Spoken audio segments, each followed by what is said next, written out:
Part 66 of Don't Say Schwarzenegger. In this part, I get on the stand again to testify in our 2021 civil trial. But before I get into myself testifying, I wanted to ask you, the viewers out there. So every single day in the civil trial, just like I did for the criminal prelim, 5 years earlier, I wrote down exactly what all the defendants would wear every single day and it turned out to be necessary stuff because as I've said before, the Driz twins were caught in the criminal thing. Identical twins switching assigned seats and switching clothes in between witness testimonies to confuse them because they're so innocent. But one thing I noticed for this civil trial is that all four defendants, 90 to 95% of the time, always wore shades of blue, like baby blue and royal blue. And some days they were matching. It was really weird when they would show up to court, that is, But on this day, so we're now on July 15th of 2021. It's a Thursday. And on this day, William Nicholson and Shawn Driz both wore blue t-shirts to court. They are literally living in multi-million-dollar residences, like living the 1% life, and they have the audacity to not even dress up for the jury and the judge in court. They literally wore t-shirts on this day, blue t-shirts. And you're not going to believe this either, but William Nicholson came really, really late to court on this day. So the court date starts off, and the defendants are once again refusing to comply by handing over the witness statements because they tried to say, oh, we have Shapiro took 10, 12 witness statements from the night, and they have our back. And so the judge was like, okay, we'll hand them over. And they said no. Shawn Driz and Alberto Driz actually said that Robert Shapiro would not send them over. So they're putting blame on him. Isn't that kind of like attorney misconduct or malfeasance or something? I don't know. Maybe he should be reported to the California State Bar. Okay, so I take the stand, and like I said before, I testify in total on 3 different days, but they just kept cutting it up throughout the trial. So this is the second of my 3 times getting on the stand. I pretty much start off of saying that I saw 10 to 12 men stomping one man in a fetal position on the ground. That would be Jacob Castillon from TMZ. I talk about how the fence is exactly 6 feet tall. It's not 7, it's not 8. I measured it. I have a video of it, whatever. I said that during the assault I was watching, that I saw William Nicholson step back and take a picture of the victim on the ground getting assaulted. So really good character there. Great job, parents of William Nicholson. Okay, so then, hold on. So then the court plays the security footage of the assaults and everything, and then I start pointing out who's who. And so I pointed out Alex Derville, who became an attorney, a California attorney, after the assaults, which is interesting. And then his girlfriend at the time down there, Alyssa Arnold, the one who was completely rude and condescending during her deposition. And there another guy that was present named Lauren Braun Diamont. And to be clear, they were all friends and guests of the Drizes. So next, I just kind of start describing my injuries and stuff. I had a cracked skull, orbital, bruises on my legs and arms, blood coming out of my nose and mouth. I brought up how the twins, Alberto and Maurice Driz, were caught 3 times during the criminal preliminary, switching assigned seats, switching clothes in between witness testimonies during the whole trial so that they could confuse the witnesses so that they would have lesser charges. I talked about how after the assaults, I started keeping a highly trained German Shepherd around as a guard dog and for emotional support. I brought up how the GBI felonies that all the defendants got, except for William Nicholson, because his identity was kept secret by all his friends and the nice guy until after the statute of limitations ran out. But I talked about how even though they had all the automatic felonies from the GBIs, automatic restraining orders from the GBIs, I was still in fear for my life because Shawn Driz violated his restraining order against me multiple times, as I've brought up multiple times in my series.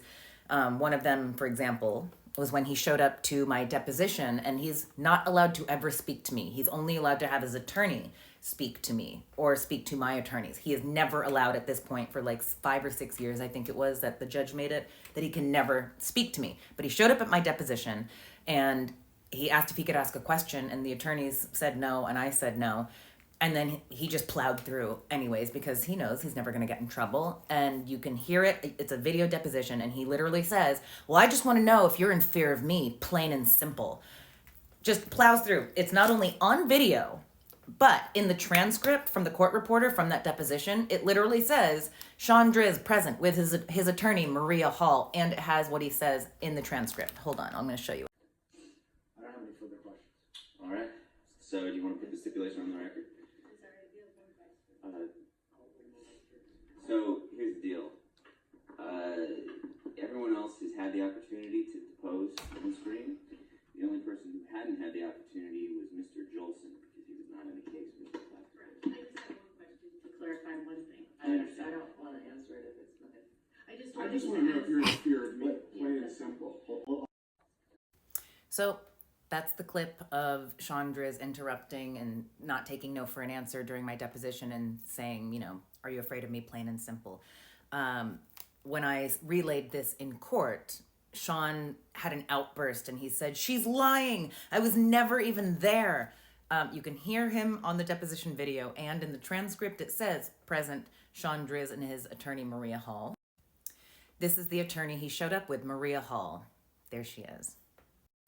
And after Shawn's outburst of she's lying, I wasn't there, and whatever, I tell the judge and the jury that I am afraid of them, because even with felony GBIs and Shawn being, and all three Drizzes being caught with the white illegal powder and a loaded, stolen, chambered pew-pew, Shawn wasn't even arrested. In fact, he moved into Christina Schwarzenegger's house within 24 hours after that bust at his place.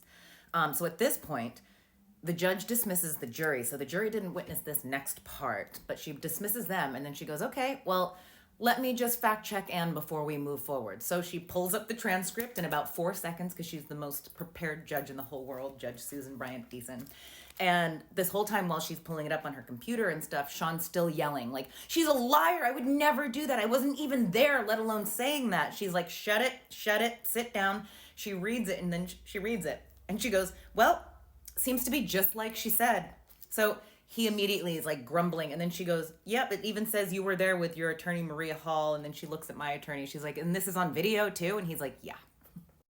And then the judge notes that Robert Shapiro in The Criminal in 2016 asked the preliminary judge for specific seating, and then got admonished by that judge for the twins switching clothes and assigned seats in between testimonies. So she notes that, and she notes that clearly, like, she's like, yeah, wow, that's corruption. So she's noting it out loud in court. I love her. Okay, so we are still on July 15th, Thursday. And when we came back from lunch that afternoon, you know, we were all in this thing. I had found out the night earlier when I was Googling and stuff, I had figured out that Jack Nicholson was the father of Ray Nicholson, the star witness that we just found out about that was sitting in the hallway. I was a little weirded out why we weren't told about this months before when he was deposed, because that way I could have done a background check on him and found out if he was really a plant or whatever. So whatever, I figured it out later. But we come back from lunch and we're all going in, the jury goes in and everything, and at the last second, some of us were like, wait, we need to use the bathroom before we start. So some of our group went out to the hallway, and when they went out there, they witnessed Ray Nicholson and Shawn Driz going up to each other, like doing like a fist bump, handshake, hugging, and then laughing hysterically. And by the way, we were told earlier that morning, or whenever our break was, by our attorney, that Ray Nicholson was so disgusted by what happened that he ended the friendship with Shawn Driz 6 years prior, and that he flew out to help us, the plaintiffs, and to give his testimony about how heavily drinking the defendants were and that whatever. So we saw this. We immediately told our attorneys, yo, they're actually good friends. Like, we don't trust this guy. We can't put him on the stand. So the other plaintiff's attorney struck him off the witness list. And so he was taken off the witness list because we realized there was something nefarious going on. And I will get to more of that later, because I ended up getting that transcript of Ray's deposition maybe a few weeks after the trial ended, and I found a ton of perjury. So Ray was taken off the list. We caught them. Okay, let's go to the next part.